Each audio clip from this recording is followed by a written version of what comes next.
কালো মেয়ের গুণ আছে। ও চিন্তা করে মা বাবা অনেক কষ্ট করে একটা স্বামী দিছে, এ যদি আমার জীবন থেকে চলে যায় তো জীবনে আর ভাগ্যে জুটবে কিনা। ওই জন্য মারেন পেটেন কাটেন, আপনার ঘর ছাড়ে না। কথা কন কি আপনারা ফর্সা চান না কালা চান? হ্যাঁ, দেখতে সুন্দরী, কিন্তু সুন্দরী মেয়ের একটু সমস্যা আছে।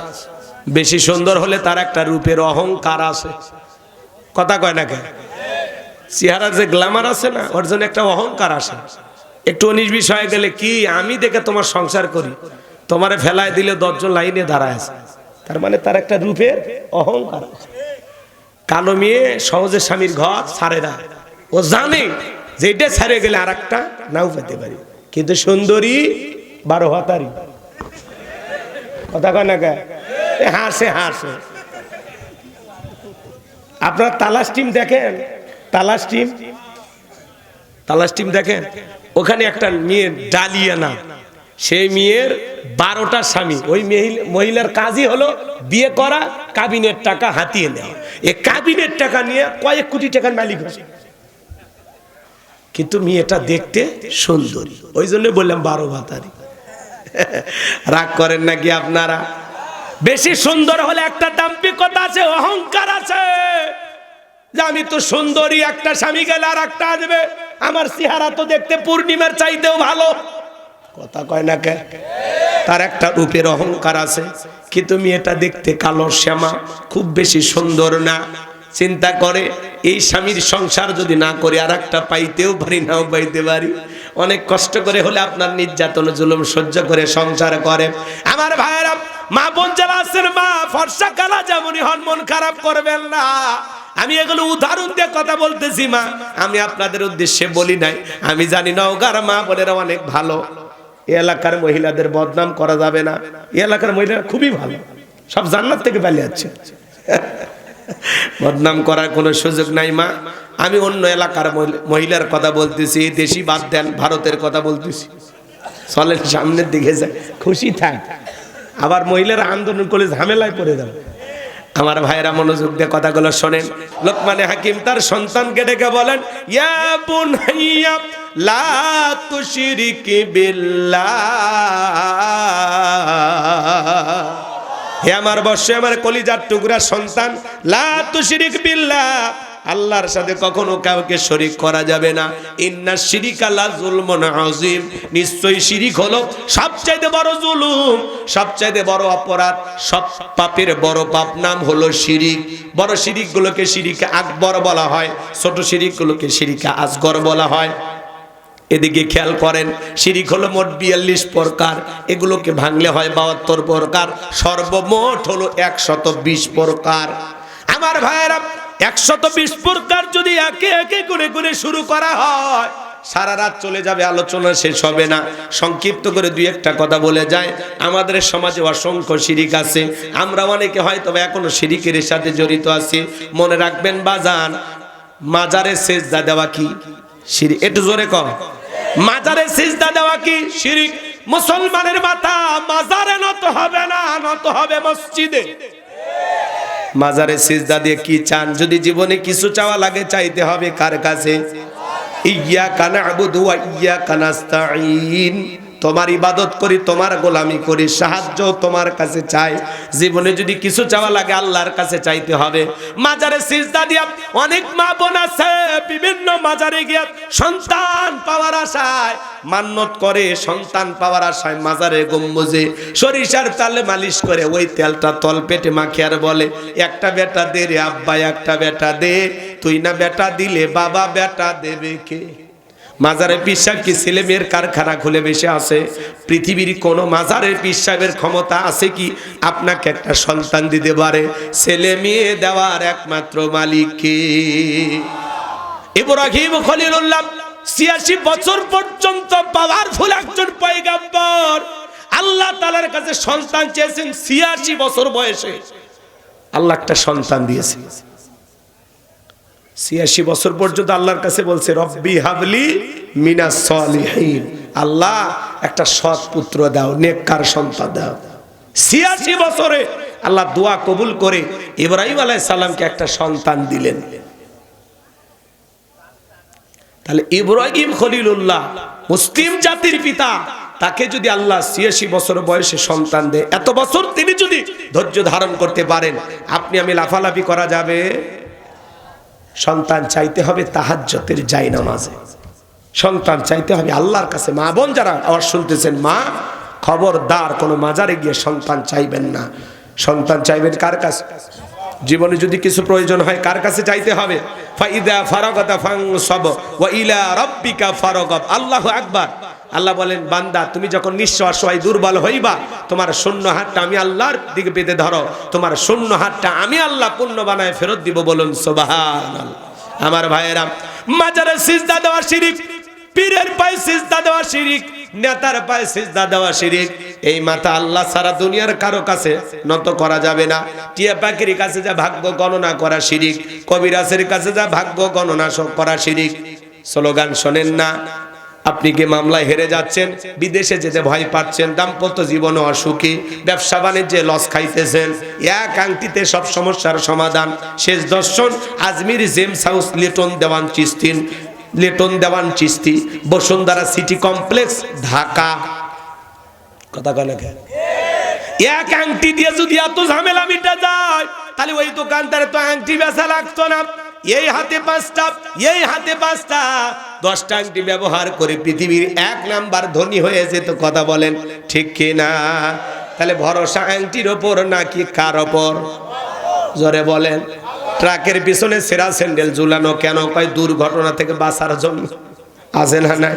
এরপরে এদিক খেয়াল করেন, নতুন ছেলের বউ চা বানাই দিকে কাপটা পরে ভাঙ্গে গেছে, কয় অলক্ষণে কুলক্ষণে বউ আসছে।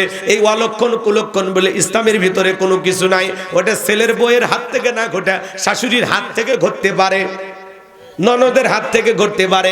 একটা চায়ের কাপের কারণে মানুষকে অলক্ষণ কুলক্ষণ বলা যাবে না। এরপরে কয় জমজ কলা খেলে জমজ বাচ্চা হয় ভালো, 2বারে কষ্ট 1বারে হলো, মাঝখানে সেজারের টাকাটা বেঁচে গেল।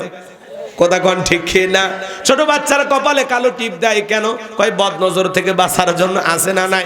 বলেন তো বাজান, তকদিরের ভালো মন্দ সবকিছু কার হাতে? ওয়াল কদরিহি শাররিহি মিনাল্লাহি তাআলা ওয়াল বাসি বাদাল মাউত। তকদিরের ভালো মন্দ একমাত্র কার হাতে?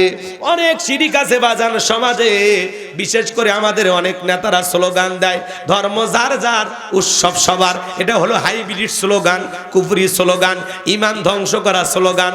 মনে রাখবেন, ধর্ম যার উৎসব তার, ধর্ম যার যার উৎসব তার তার। মুসলমানের উৎসব মুসলমানদের কাছে, অমুসলিমের উৎসব অমুসলিমদের কাছে, খ্রিস্টানদের উৎসব খ্রিস্টানদের কাছে, বৌদ্ধদের উৎসব বৌদ্ধদের কাছে, মুসলমানের উৎসব মুসলমানের কাছে। কথা বলেন ঠিক কিনা? আর আমরা এদিকে খেয়াল করেন, আমার দিকে একটা খেয়াল করেন। বিশ্বনবীর ছোট্ট একটা হাদিস আপনাদেরকে শোনাই। আল্লাহ রাসূল ডেকে বলতেছেন, আমার সাহাবীরা শোনো, একজন ব্যক্তি একটা মাছি মেরে জাহান্নামে চলে গেল, আর একজন ব্যক্তি একটা মাছি না মেরে জান্নাতে চলে গেল। সাহাবা ইকরাম জিজ্ঞাসা করলেন, নবী গো, ঘটনা আমরা বুঝতে পারলাম না, একটু খুলে বলেন। আল্লাহ রাসূল তখন বলতেছেন, শোনো, এক দেশে এক জালেম বাদশা ছিল, রাস্তার মোড়ে মোড়ে প্রতিমা বানায় রাখছে। ওই বাদশার নিয়ম হলো, যত মানুষ রাস্তাতে হেঁটে যাবে প্রতিবার নামে কিছু না কিছু দিয়ে যাওয়া লাগবে। একজন ইমানদার ওই রাস্তা দিয়ে হেঁটে যায়, জালেম বাদশার লোকেরা ডেকে বলে, প্রতিমার নামে কিছু দাও। ইমানদার ডেকে বলে, ভাই দেওয়ার মতো কিছু নাই। ভাই তুমি কি জানো না বাদশা আইন করেছে, যারা প্রতিমার নামে কিছু না দেবে এক কোপে দেহ থেকে কাল্লাটা ফেলে দেওয়া হবে। এখন বলো তোমার জন্য আমরা কি করতে পারি? ইমানদার ডেকে বলে, ভাই দেওয়ার মতো সত্যি আমার কাছে কিছু নাই। জালেম বাদশার লোকেরা ডেকে বলে, ওই যে প্রতিমার নাকের টোকায় মাছি পড়ে আছে, সেখান থেকে একটা মাছি মেরে তুমি নিরাপদে চলে যাও। ইমানদার চিন্তা করলো, মাছি মারলে কি এমন একটা অপরাধ হবে? এইবার প্রতিমার নামে একটা মাছি মেরে লোকটা নিরাপদে চলে গেল। কিছুদিন পরে আর একজন ইমানদার হেঁটে যায়, জালেম বাদশার লোকেরা ডেকে বলে, প্রতিমার নামে কিছু দিয়ে যাও। ইমানদার ডেকে বলে, ভাই প্রতিমার নামে আমি মুসলমান, আমার পক্ষে কোনো কিছু দেওয়া সম্ভব নয়। বলে, হয় প্রতিমার নামে কিছু দিবা, না হলে জালেম বাদশার অর্ডার অনুযায়ী দেহ থেকে কাল্লা ফেলে দেওয়া হবে। ইমানদার ডেকে বলে, ভাই কাল্লা দিতে রাজি, আল্লাহ দিতে রাজি নাই। আল্লাহু আকবার। কয়েকদিন আগে তোমার মতো একজন ইমানদার এই পথে হেঁটে গেছে, তাকে আমরা একটা সুযোগ দিয়েছিলাম, ওই যে প্রতিমার নাকে ডোগায় মাছি পড়ে আছে, ওখান থেকে একটা মাছি বেড়ে নিরাপদে চলে যাও। ইমানদার চিন্তা করলাম, এত বড় শিরিক আমার পক্ষে করা সম্ভব নয়। ডেকে বলে শোনো কে কি করছে আমার জানার বিষয় নাই, আমি মুসলমান, প্রতিমার নামে সামান্য একটা মাছি মারার মতো শিরক আমি করতে পারবো না। জালেম বাদশার লোকেরা ডেকে বলে শোনো ঝামেলা বাড়াবে না, শেষবারের মতো বলতেছি, হয় মাছি মারবা না দেহ থেকে কাল্লা ফেলে দিব। ইমানদার ডেকে বলে ভাই কাল্লা দিতে রাজি, আল্লাহ দিতে রাজি নাই। জালেম বাদশার লোকেরা এক কোপে দেহ থেকে কাল্লাটা ফেলায় দিল। নবী আমার ডেকে বলেন ও আমার সাহাবীরা শোনো, একজন ব্যক্তি মাছি মেরে নিরাপদে চলে গেল, ও মাছি মেরে নিরাপদে চলে যায় নাই, ও মাছি মেরে নিজেকে জাহান্নামে নিয়ে গেল শিরিক করে। আর যে ব্যক্তি মাছি না মেরে কাল্লা দিয়ে গেল, সে রক্তের সাগরে ভাসতে ভাসতে আল্লাহর জান্নাতে পৌঁছে গেল। এজন্য সামান্য শিরিকও মুসলমান করতে পারে না। আর আপনি হাজি মানুষ, বউ বাচ্চার সঙ্গে নিয়ে মুসলমান দাবি করার পরেও বউ বাচ্চার সঙ্গে নিয়ে হিন্দুদের দুর্গা পূজায় জানার গান গান, মেলায় যায় রে, মেলায় যায় রে, বউ বাচ্চা বানতে নিয়ে মেলা যাচ্ছে। আপনার দুই ঈদের নামাজ পড়তে হিন্দু দাদারা আসে, জুমার নামাজ পড়তে অবশ্যই আসে, সবে বরাতে আসে, লাইলাতুল কদরে আসে, মানুষ বললে জানাজা আসে। তাহলে আপনি কেন যান? আপনার ধর্মীয় কোন উৎসবে অমুসলিম আসে না, আর আপনি মুসলমান, তাদের উৎসবে না গেলে আপনার দিন কাটে না। তার মানে অমুসলিমের চাইতে আপনার লজ্জা কম, লজ্জা কম, লজ্জা কম। আপনি বেহায়া মুসলমান, বেহায়া, আপনার লজ্জা নেই। হুজুর ওয়াজ করে মসজিদের খতিব, ভাই দুর্গা পূজায় যাবেন না? বলে হ্যাঁ, বউ বাচ্চা বায়না ধরছে, একদিনে না মেলা দেখতে গেছি, আমি কি হিন্দু হয়ে গেলাম? এই ঠেটারে কে বুঝাবে বলেন? এর যে রগ, ঘাড়ের রগ বেঁকা, এই সোজা করা যাবে? তো ভাই আপনি বিবেক দিয়ে ভাববেন, যেখানে আল্লাহর সাথে প্রকাশ্যে শিরিক হচ্ছে সেখানে মুসলমান যেতে পারে? মুসলমানেরা কি করবেন? নিরাপত্তা দেবে। মুসলমানেরা যে জনপদের সরকার হবে, চেয়ারম্যান হবে, মেম্বার হবে, রাষ্ট্রপ্রধান হবে, মায়ের কোলে শিশু যেমন নিরাপদ, ডিমের ভিতরে কুসুম যতটা নিরাপদ, তার চাইতে বেশি নিরাপত্তা নিয়ে অমুসলিম ভাইয়েরা বসবাস করবে। মুসলমানের দায়িত্ব তাদের নিরাপত্তা নিশ্চিত করা, তাদেরকে জামায় আদরে রাখতে হবে, তাদের জানমাল হেফাজত করতে হবে, রক্ষা করতে হবে। তাহলে মুসলমানের দায়িত্ব মুসলিমের কি দেওয়া? নিরাপত্তা দেওয়া। কিন্তু তাদের সাথে তাল মিলায় পূজা করা না। হ্যাঁ হ্যাঁ, মুসলমান হয়ে বলে ভাই আপনারা যখন মায়ের কাছে চাইবেন আমার জন্য চাইবেন, তা আল্লাহ কি দিতে ব্যর্থ হয়েছে? হ্যাঁ, আল্লাহ দিতে ব্যর্থ হয়েছে?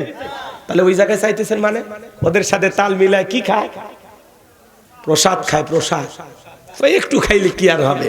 জীবনে খাও নাই? হ্যাঁ, আল্লাহ দুনিয়াতে এত কিছু দিছে, ওইটা খাওয়া লাগে না? এক দুষ্ট যুবক কয় হুজুর আমি গেছিলাম মেলা, যা দেখি মন্দিরে অনেকগুলো কলা লাড়ু, কয়েকটা খায় ফেলে দিছে। এরকম আছে না? ভাই হাইসে খালি কথা পারি দেন না, সিদ্ধান্ত নেন। আজকের মাহফিলে সিদ্ধান্ত নেন, হুজুর জীবনে কোনোদিন অমুসলিমদের কোনো পূজায় আমি যাব না, আমি মুসলমান, যেখানে আল্লাহর সাথে শিরিক হচ্ছে আমি যাব না, হুজুর ওয়াদা দিলাম। হাত তোলেন, হাত তোলেন। কি ওয়াদা ঠিক থাকবে তো ইনশাআল্লাহ? আরে হিন্দু দাদার আমাদের কাছে আফসোস করে বলে হুজুর এত মুসলমান আছে, মুসলমানের ঠেলায় মারে ভালো মতো বিদায় দিতে পারে, মানে ওরা আফসোস করে।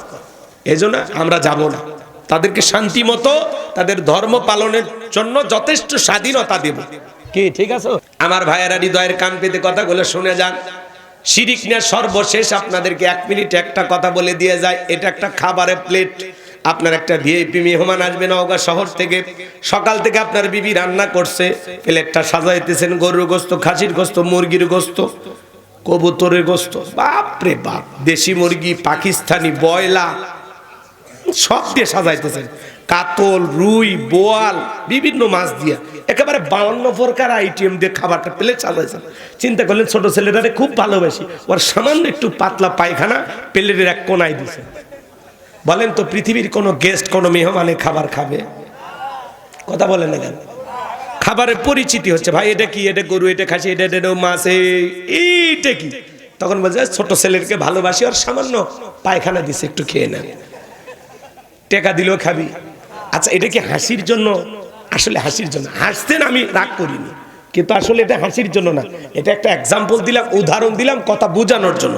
এইবার এইদিকে তাকান, আপনার আমল নামার একটা প্লেট আছে, এই প্লেটের ভিতরে নামাজ আছে, রোজা আছে, হজ আছে, যাকাত আছে, ভালো ভালো যত আমল দিয়া প্লেটটা সাজানো আছে। কিন্তু প্লেটের এক কোনায় যদি সামান্য শিরিক মিশ্রিত থাকে, এই শিরিক মিশ্রিত কোনো আমল আল্লাহর দরবারে কবুল হবে না। আপনার আমল নামার প্লেটে শিরিক মিশ্রিত থাকার কারণে আল্লাহ তাআলা আপনার সমস্ত আমলগুলোকে বরবাদ করে দেবে। কথা বলেন ঠিক কিনা? সাবধান, শিরিক মুক্ত আমল করতে হবে, শিরিক মুক্ত ঈমান দরকার আছে। কি আজকে শপথ গ্রহণ করতে পারবেন যে জীবনে কোনোদিন আর শিরিক করব না ইনশাআল্লাহ? কারা কারা রাজি আছেন? আল্লাহ যেন আমাদের কবুল করেন, জোরে বলুন আমিন। এরপরে আল্লাহ রাব্বুল আলামিন বলেন, ওয়া ইয ক্বালা লুকমানু লিবনিহি ওয়া হুয়া ইয়াইযুহু ইয়া বুনাইয়া লা তুশরিক বিল্লাহ ইন্নাশ শিরকা লাযুলমুন আযীম।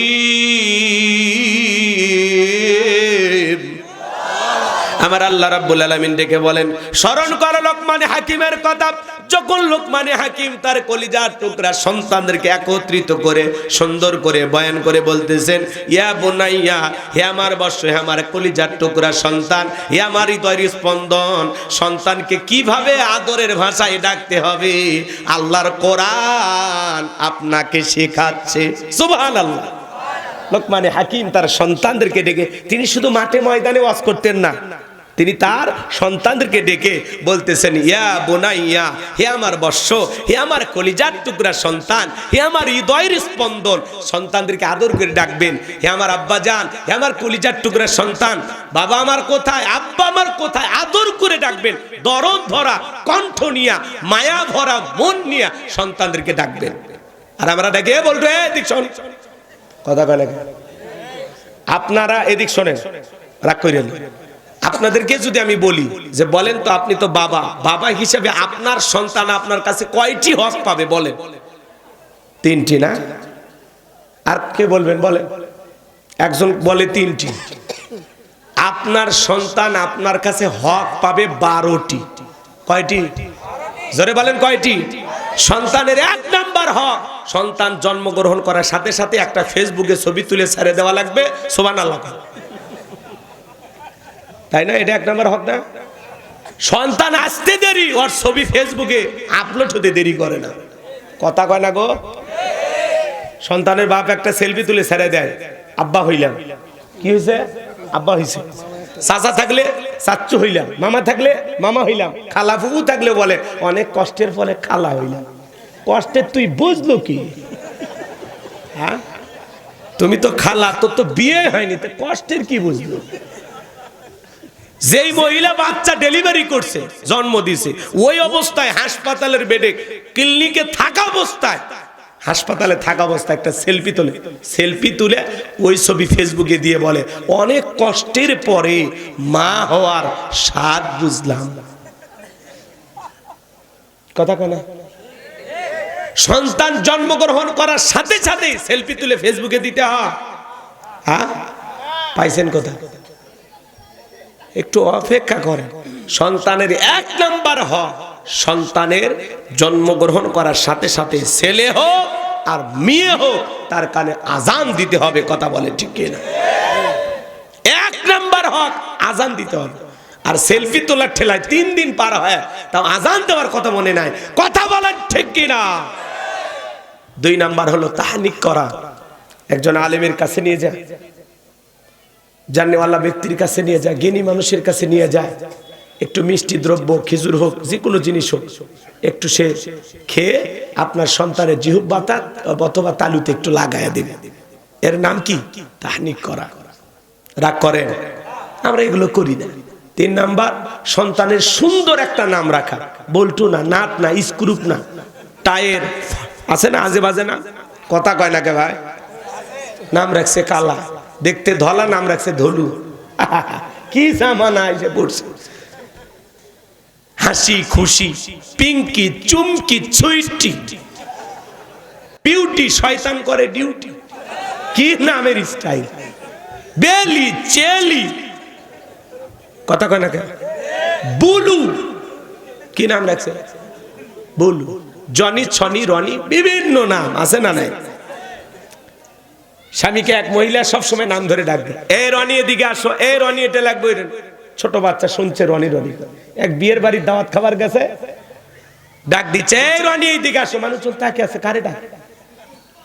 তখন বাপরে ডাকতেছে, ছেলে কারে ডাকে?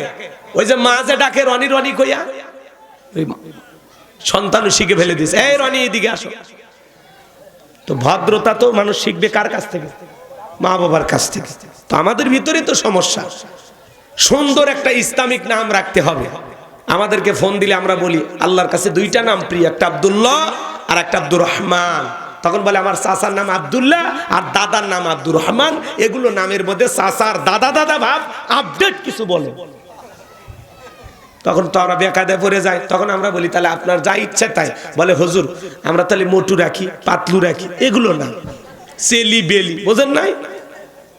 একজনের নাম লাগছে লাটা, লাটা কি না, লাটা আছে না, নাম হলো লাটা, লালটু, টেলু আছে না, বুলু, বুলু নাম কি? নাম আমরা আর খুঁজে পাই না। আচ্ছা, জীবনে কোনো মাহফিলে শুনছেন যে এখন আপনাদের সামনে ওয়াজ করবেন হযরত মাওলানা বল্টু সাহেব? বলে এই জন্য বাজান নামগুলো একটু সুন্দর রাখেন। আপনার সন্তানের নাম হবে ইসলামিক নাম, নামের যেন একটা সুন্দর অর্থ থাকে। আল্লাহ যেন আমাদের হেদায়েত দান করেন, একটু জোরে কোন আমিন। এরপরে চতুর্থ দায়িত্ব আপনার সন্তানকে দ্বীন শিখানো, কোরআন সুন্নাহর জ্ঞান শিখানো। সন্তান কথাই বলতে শিখিনি, বলে বাবা বলো টাটা, যারা শিখাবে টাটা ওর কপাল ফাটা, ওই সন্তান বড় হয়া মারবে কপালে ঝাঁটা। টাটা বাই বাই নাই নাই খাই খাই, এগুলো কি? সন্তানকে শিখান যে বাবা তোমার বাবা যাচ্ছে, বিদায় দাও, ফি আমানিল্লাহ। সন্তানকে শিখান। প্রথমে একটু জবান দিয়ে কথা বলতেছে, আল্লাহ চাইলে তো আপনার সন্তানকে আল্লাহ বোবা বানাইতে পারত। কথা বলতেছে, একটু মালিকের নাম শিখান, আলি বাতা শিখান। না, কথা বলাই শিখিনি, বলো বাবা সি, সিতে ক্যাট, ক্যাট মানে বিড়াল, বিড়াল মেও মেও করে, আছে না? তো আমরা সন্তানকে শিখাবো, অবশ্যই দুনিয়াবি শিক্ষার দরকার আছে, কিন্তু আমরা প্রথম ফার্স্ট টার্গেট যে আমার সন্তানকে আমি দ্বীন শিখাবো, হাফিজের বাবা হবো, আলেমের বাবা হবো। এই যে একটা ছেলের মাথায় আমরা পাগড়ি পরায় দিলাম, এটা হলো আপনাদের মাদ্রাসার এই দানের ফসল। এই যে হাজার হাজার টাকা দান করতেছেন, বিশাল আয়োজন করে মাহফিল করতেছেন, এই যে ফসল আপনাদের চোখের সামনে।